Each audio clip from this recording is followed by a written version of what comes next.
제4기 방송통신위원회가 주요 정책과제를 발표했습니다. 이번 정책과제에는 방송사와 외주 제작사 간 불공정한 가불관계 청산, 그리고 통신비 부담 완화와 같은 방통위가 향후 3년간 추진할 굵직한 현안들이 담겼는데요.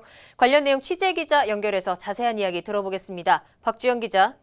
네, 과천 정부청사에 나와 있습니다. 네, 박 기자. 오늘 방송통신위원회가 4대 목표와 10대 정책과제를 발표했습니다. 어떤 내용들이 담겼습니까? 네, 그렇습니다. 이유성 방통위원장은 오늘 과천 정부청사에서 4기 비전으로 국민이 중심되는 방송통신을 제시했습니다.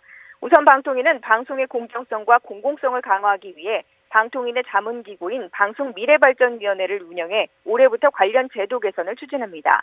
방송의 공정성 강화를 위해 방송사 재허가 또 재승인 심사 시 보도 제작의 자율성과 중립성 등을 엄정히 심사하고 편성위원회 기능의 활성화, 오보와 막말 및 부당해직, 또 징계 방제 조건 이행 실적을 점검하는데요.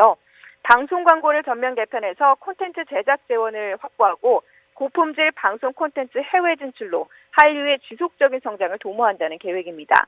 또 미디어 이용 행태의 변화를 반영하기 위해 스마트폰과 PC를 포괄하는 통합 시청 점유율을 시범 산정하고 제도 시행을 위한 법규를 정비하기로 했습니다. 네, 주로 방송통신 서비스의 제도 개선과 관련된 내용들이 담겼는데 최근에 화두가 됐었던 구글과 같은 역차별 규제에 관련된 내용은 없었습니까? 네, 방통위는 국내외 사업자의 역차별 규제에 대해서도 적극적으로 대응한다는 계획입니다.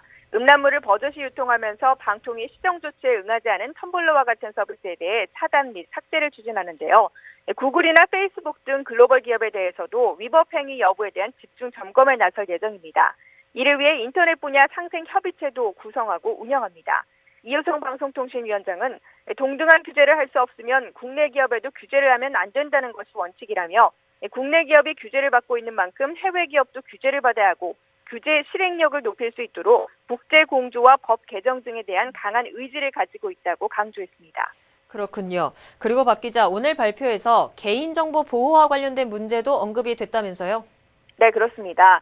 방통위는 개인정보에 대한 보호체계를 강화하면서도 비식별 조치를 통한 산업적 활용을 위한 사회적 합의를 이끌었다고 강조했습니다.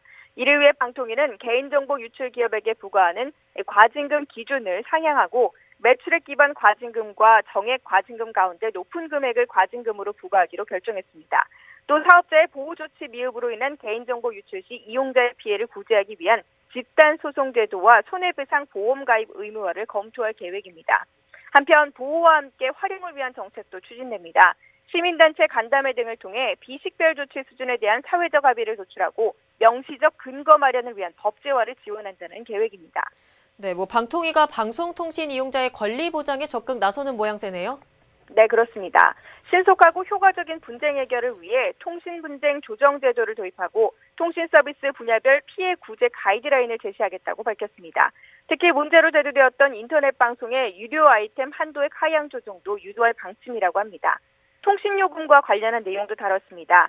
단말기 지원금에 대한 분리공시제를 도입하고 국내외 단말기 출고가를 비교 공시해 국민의 통신비 부담 완화를 지원하겠다는 계획입니다. 지금까지 과천 정부청사에서 아시아경제TV 박주연입니다.